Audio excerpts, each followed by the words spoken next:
they get into a meeting. Sorry. Okay, Drew's back. Fantastic. All right. So a lot of clubs will have charismatic people in them that kind of dominate the club meeting. And so when you do question of the day, you give yourself an opportunity to spotlight people who typically would not be seen. So what they do is they simply record a video on their cell phone and they send it to the public image share, whoever is running your club Facebook. And what they do is simply ask a question. It could be really anything. Some people said, you know, if you could go to any game in the world, what would that game be? Others said, you know, what did you want to be when you were a child? So when you ask these questions, you give your members an opportunity to engage with each other in the comments and to learn more about the people in their club. The same thing could be said about simply posting graphics to help initiate some of those conversations. Here are a couple that I've seen people utilize. You know, make someone smile, post a picture of your pet in the comments. Or, you know, what is your favorite song? And creating a playlist of the songs that members of your club like to listen to. Some of these conversations we don't get the ability to have within a normal club meeting. And so this could be a fantastic opportunity for you to learn more about the personalities within your club. And these things can be utilized later on. Say, for instance, if you do a club event, what an awesome thing, maybe your annual Christmas party, to play the favorite songs that you saw in those Facebook comments during this time.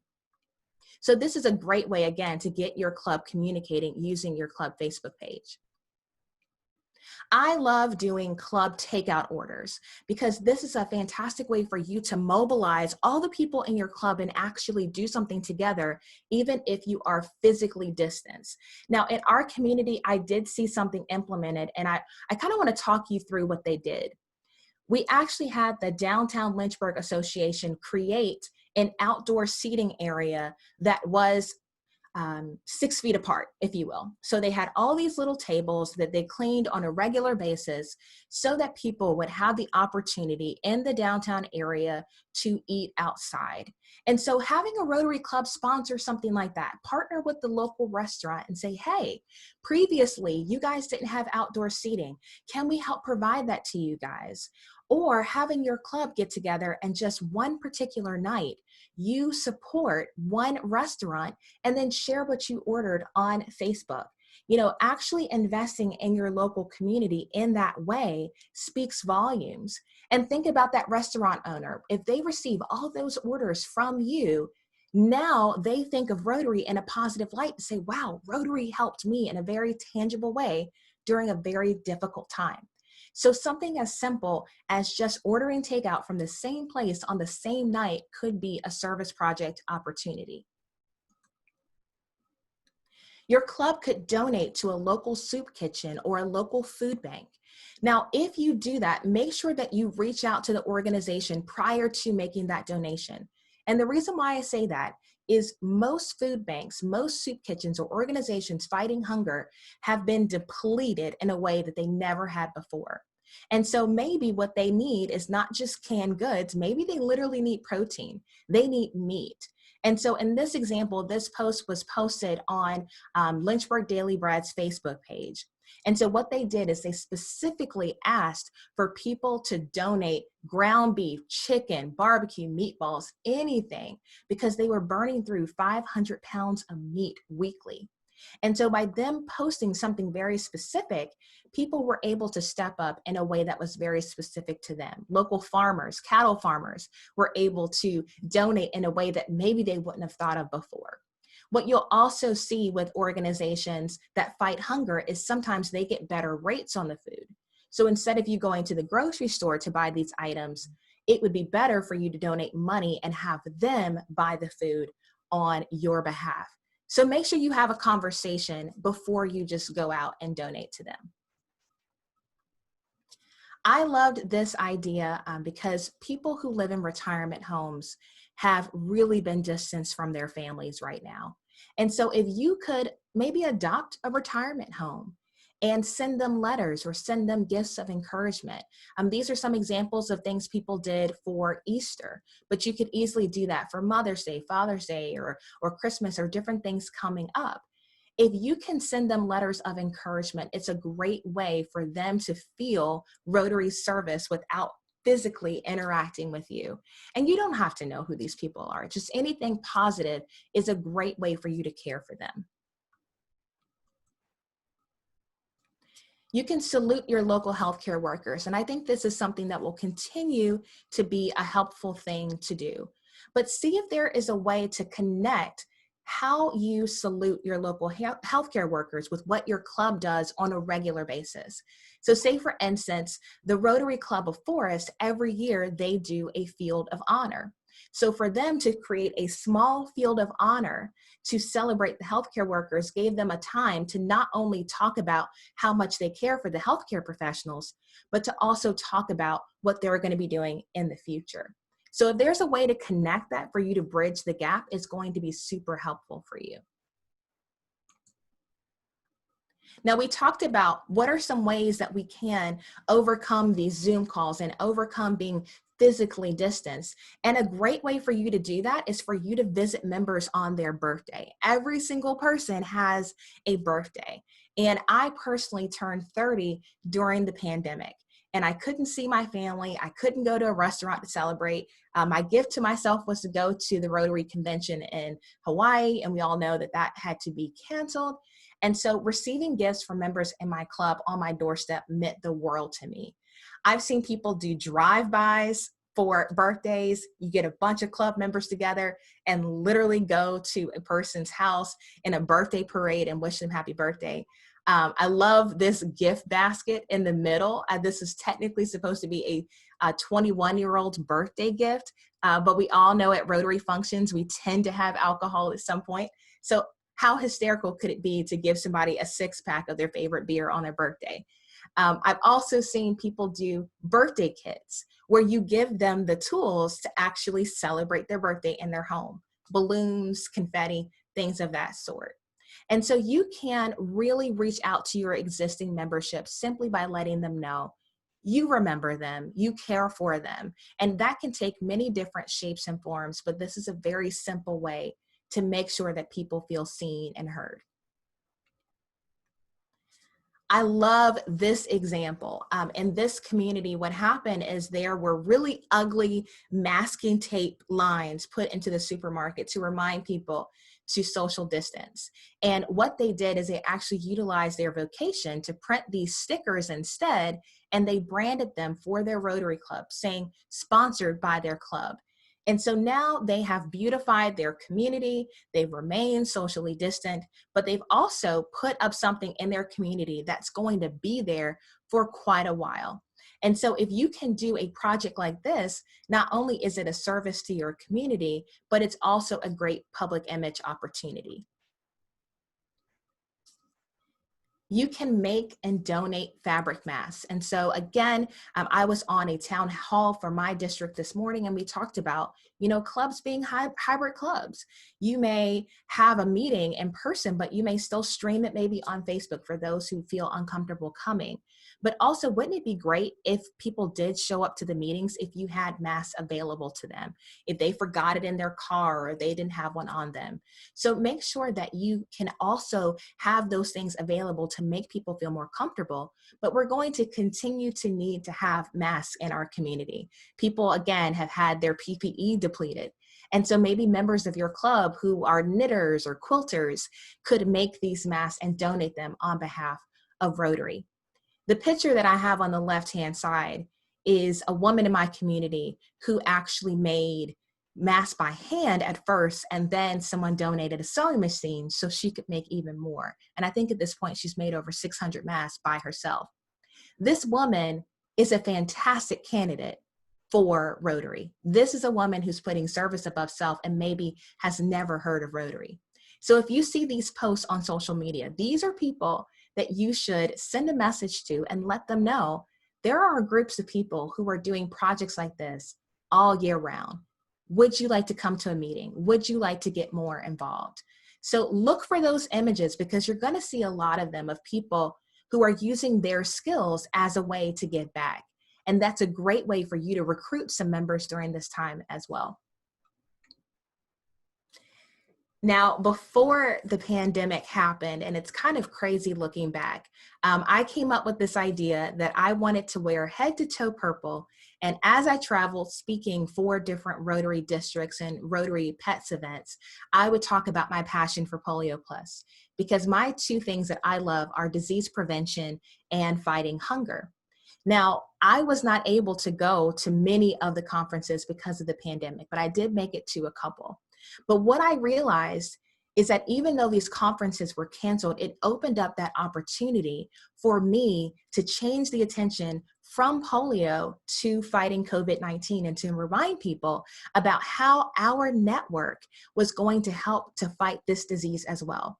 So many people who maybe haven't been open to the conversation before now understand the impact of a disease.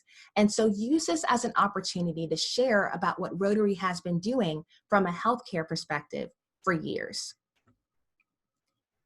Now, I want to remind you guys about the Disaster Relief Fund simply from this perspective. And I've seen this happen for years. There's so many people who, when you say make a blanket donation to Rotary, they don't get involved as much as we would like. But if you can connect that donation to a specific cause, whether they're giving to a global grant or giving to a specific fund of Rotary, then people become more engaged because they know exactly where their money's going and they feel like they're a part of fighting whatever cause that is. And so right now, there may be people in your club who maybe have never donated to the foundation, but if they know they can donate specifically to this cause, that might be another way to engage them. So make sure that people know about the Disaster Relief Fund. And they can easily find it if they log into the Rotary.org site. It has that pop-up banner that makes it really easy for people to go straight to the donation screen. And I love this idea. You can engage your members by simply using some of your club funds and asking people in your community to match that donation. There may be a local bank, a local credit union who may want to get involved as well. And so if your club is putting up funds, try to engage your local community to help address some of these issues during the pandemic as well. So we were still able to give some emergency money to some people who are fighting hunger in our community because of leveraging grant opportunities. So yes, we can give to the Rotary Foundation, but we can also apply for some of those funds. And I'm going to leave you guys with this quote. This is my favorite quote, and I think it is so important right now that we remind people to light yourself on fire with passion, and people will come from miles to watch you burn. I've been able to recruit members to Rotary who don't even live where I live because of how passionate I am about the organization. And you don't have to wait for someone else to spark that passion within you. You have the power to do it yourself. So we can remind our members, why did they join Rotary in the first place? What are they passionate about? How can we help you to put your passion into action?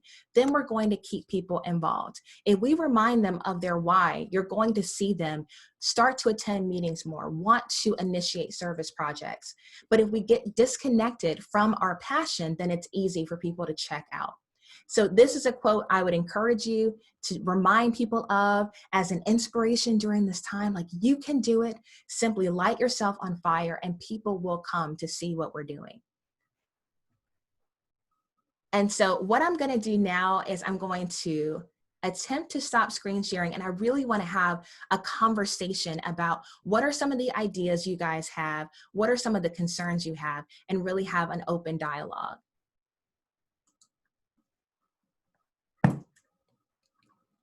Shonda, awesome job. Awesome. Thank you. Oh my goodness. Going back and forth. I'm so glad you're back, Drew. I can tell you Zoom is got some limitations. Anyway, so I apologize for that. We do have questions in the chat. Are you able to see those, LaShawn? Let's see here. Let's see, for newer satellite clubs who started a few months pandemic, what advice do you have in reference to service projects to keep new members engaged in the club? So what I would say is the biggest thing that Rotary clubs can do right now is to be matchmakers, reaching out to local nonprofits and finding out what are their specific needs right now. Then if you can go to the members of your club saying, hey, I reached out to United Way, and what they could really utilize right now is 10 people to help paint XYZ. Then you can go to the club with something specific and you can say, I need 10 people willing to paint.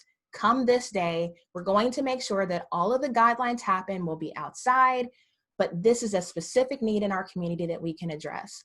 What I noticed when I was president of my club is when you have vague service project opportunities, you tend to get lower participation.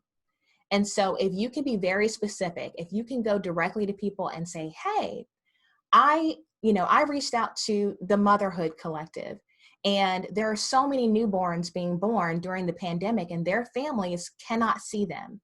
Can you make baby blankets that we can donate? That we can donate to the hospital, that they can sterilize, and that we can give to these parents who are giving birth to their children with no one there to be there for them, to love on them. So the best thing that you can do as a Rotary Club is to make sure that you can connect your members with something very tangible, because the more tangible it becomes when they can go back and look and see, my Rotary Club did this, my Rotary Club helped in this way. It gives them that sense of pride that, again, is going to keep them engaged. So I think there are a lot of nonprofits who need help more than just a donation. And so if you have that dialogue with them, then that's going to be a great way for you to come up with some service ideas. How about fellowship, LaShonda? Ideas of fellowship if we have to stay virtual? Yeah, I mean, honestly, I think that one of the features that we could utilize more, and I guess it depends on your Zoom subscription, is the idea of breakout sessions. So you can have people to gather on a Zoom call, but then break it out into smaller groups. And so I think sometimes people, even now, they get overwhelmed by, oh my gosh, there's so many people here. If we all try to talk at once, it's chaotic and it's overwhelming. But what if you could break everyone up and say, hey, let's gather at this time, and then let's separate. We're going to separate in groups of 5 so that people can have a more intimate conversation. If you can make that virtual experience less overwhelming, that can be a great way to help people socialize as well. Excellent. Any other questions for LaShonda? We have another 10 minutes or so. You can see the chat, obviously, right? Yes. Awesome. And someone put here, in addition to the takeout idea, is that you could order as a club and send the food to a local ER. I've seen that as well. Sending gift cards to local hospitals and community health centers is a fantastic thing. Say lunch on me, and sending them gift cards, or supporting a local restaurant and just sending that food over. Again, you may want to call in advance just to make sure, so they're not being overwhelmed with food. But I think that that's another way to love on people. I think really leading with love and how can I extend compassion to folks during this time is a great starting point. So how can our club love on XYZ? And from there, you really can't lose. Yeah, and I think you hit it right on the head. Call them first. Make sure that you got the need nailed down, right? And right. Accepting of it. Our club did a similar that bought pizzas for an ER room, and you want to make sure that the times, and make sure you don't miss anybody, and getting flow, because they might have other donations too, right? So you want to make sure you're not just dumping on them and saying, hey, here's some food, right? So that's awesome. This is Yolanda Woodbridge from the Rotary Club Coral Gables. We are knitting scarves for the soldiers in Afghanistan because it's so cold during the winter. So we've been doing it for 3 years, and I'm not sure the guys will like to knit, but some of them do. But if the ladies think about that, it's really a wonderful thing to do. Thank you. Thanks, Yoli. LaShawn, do you want to comment on Christine's comment too? Sorry, she was breaking up with me. Let's see, where is that at? Oh, yes. Okay. For the installation on the 27th, I've sent each member a bottle of wine. They were not expecting it. It made them smile and feel connected. I actually did that in person as well when people were entering the Paul Harris Society. You know, we figured out what their favorite drink was, and, you know, so we gave them the certificate for that, and we also gave them their favorite drink. So I think that really surprising people. Like I said, I've gotten letters in the mail, and that was a surprise. I wasn't expecting a member of my club to send me a letter. Anything that we can do to surprise people, even, I mean, imagine, this is just an idea.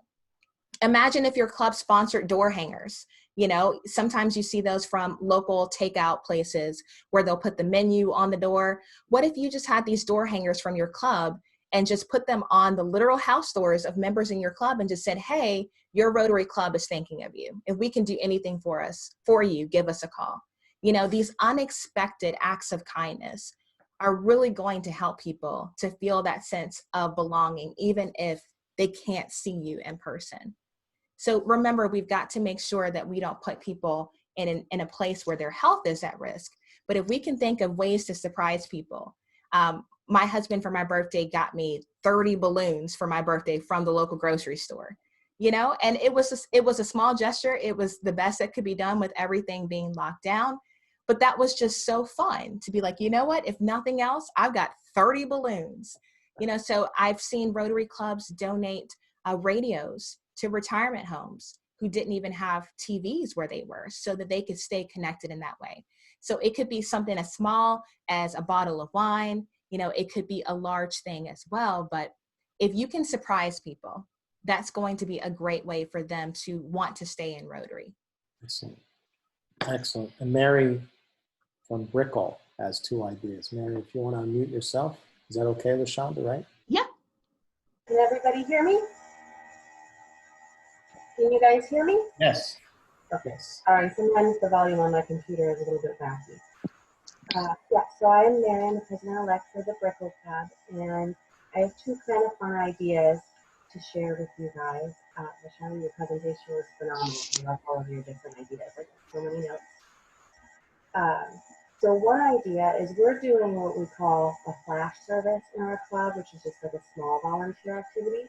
But of course, we want to practice social distancing. So we have 3 different little groups that are going to do like a street cleanup. So we have a group that's going to be in downtown Brickell, a group that's going to be kayaking and paddle boarding in Brickell Key, and then we have like another little beach group. So it's a nice way to have a little bit of fellowship and service, but still be, you know, not groups of, definitely not more than 10, because I think our groups are like 5 to 6.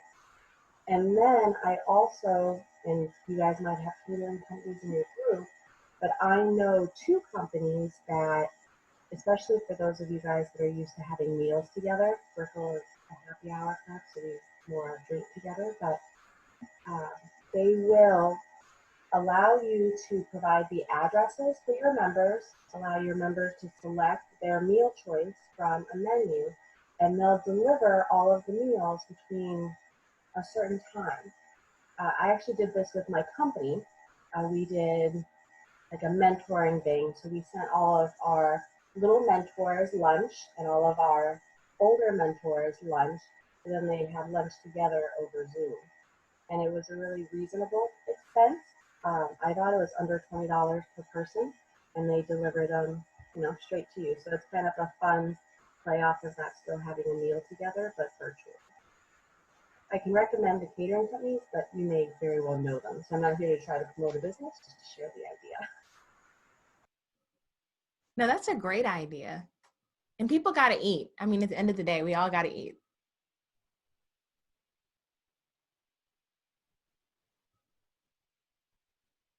All right.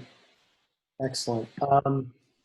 Mary, if you want to email that, because the audio was pretty tough, if you don't mind emailing that to me, I'll get it out to the group as well.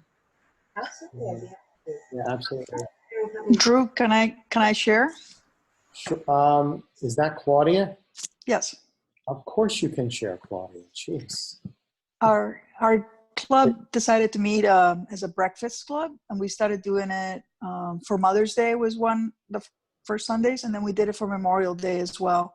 And we actually had a walk for Memorial Day. and it's now become the Breakfast Social Club. And we are having actually 3 different clubs joining our Breakfast Social Club. We meet in a parking lot with safe social distancing, and it's a potluck. Everybody brings a dish to share with everybody, and we have a wonderful time just sharing stories. And it is actually creating camaraderie between 4 different Rotary clubs to share ideas together and participate together. So it's been very rewarding.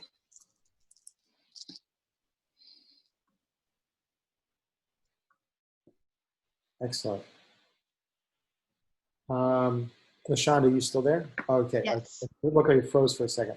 My computer. Christine, do you want to make that comment to everybody if you unmute yourself?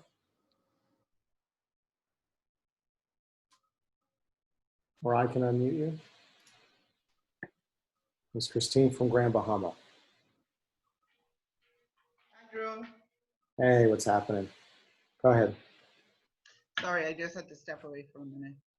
Okay. Apologies. What were you asking me? Sorry. No, you made a comment in the chat. If you wouldn't mind explaining that to everybody. Go ahead. Because we're in, hi, everybody. Good morning.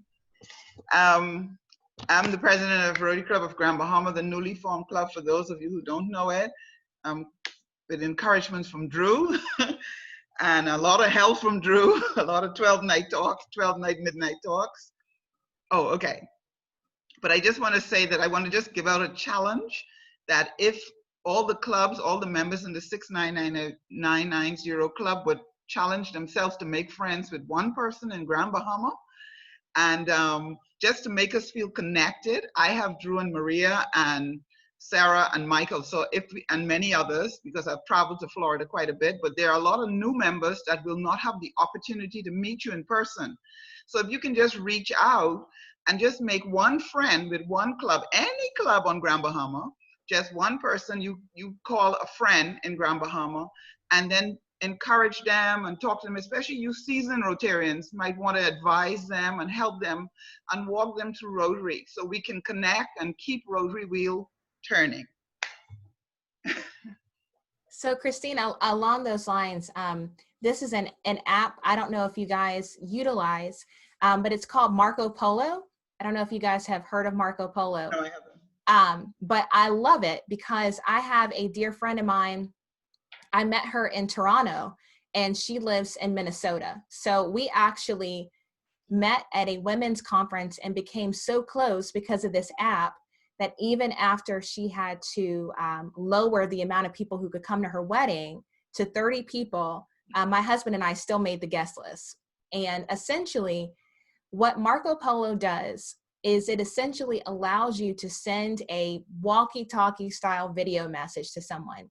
And whenever they're able to respond, then they respond to you. And so it's essentially like a Zoom call or FaceTime, but the other person doesn't have to be there in order to receive the message. And so she and I actually engage on Marco Polo a lot. And so we're able to have these conversations, and it may take us, a whole day to talk out a topic, but at least we're still able to see each other. And it's not something that's published publicly. We don't have to worry about, always looking beautiful on the camera. And so we've been able to foster a relationship literally just using that app alone. So that might be a fun thing to do, is if people put that app on their phone and say, hey, I want to be friends with Drew, then Drew and I can connect on Marco Polo, and we can send messages as we're thinking about it. If we want to show somebody something physically, we can turn the camera around, and we don't have to worry about constantly scheduling a time to get together and be on Zoom or things like that. So I've personally seen the power of that app to foster relationships. Is it connected to Rotary? Sorry. No, it's just an app in the App Store that you can put on your phone. Okay. Yeah, so that's just something that I've personally utilized, and I've just seen the power of it to really make me feel close friends. Because again, when it was time for her to lower her guest list, I was still a top person she wanted there because of that connection. Oh, I'll check into it. Thank you. Yeah, thank you very much. Does that work internationally? I guess it doesn't matter. It's through the internet, right? Yeah, it's just through the internet. Mm-hmm. Mm-hmm. Wow. So yeah, we actually use that app during convention to stay connected with people and to tell people, okay, hey, I'm over in the House of Friendship. I'm by this booth, you know, come find me. And so you get the little walkie-talkie message back and like, okay, I'm coming from the food court. I'll be over there in a minute. So there's lots of different uses for it, but I've found that to be really useful. Mm-hmm. Awesome. And we're going to have to end, unfortunately. And I always find every time we facilitate any topic that we run out of time is a really good thing, because we have a lot of great ideas. People are engaged. LaShonda, fantastic job. I know I wasn't there for all of it, but everything I heard, fantastic. This has been recorded, by the way, everybody, like all the sessions are. We're going to put it up on our website. Please feel free to reach out to LaShonda, obviously, and each other. Christine, great idea at the end there as far as getting the Bahamians connected. That's a no-brainer. It's like having instant family when you do that, by the way. From personal experience, I can tell you it's just fantastic. So we're going to have to end it, and then we'll go into the next sessions. Just please bear with us because we're having some issues with some of the links. If anything doesn't look right, give us a minute or two, and then we'll get you a new link, because we've been battling Zoom for the last 3 days. So it's been all right, but we're getting through it. So, and that's pretty much it for now. LaShonda, any final words if you want to say that to me? I just have a question for you, Drew. Are people making their PowerPoints available on the site as well? Like if I send them to you, is that a great way to get it to folks? Sure, if you could. It's through our communications chair, Barbara. She's the web guru, so she'll Okay. If you want to share that, absolutely, we'll make that available, and easy resource for people to jump in and grab it, right? So, definitely. And if you want to, if we add some notes from today to that as a final recap, that'd be great. Okay, well, I'll shoot that over to you. Excellent. Again, LaShonda, thank you so much. Everybody, thanks for participating. We'll see you on the next session, okay? I'm going to end it now. Ciao. Okay. Bye-bye.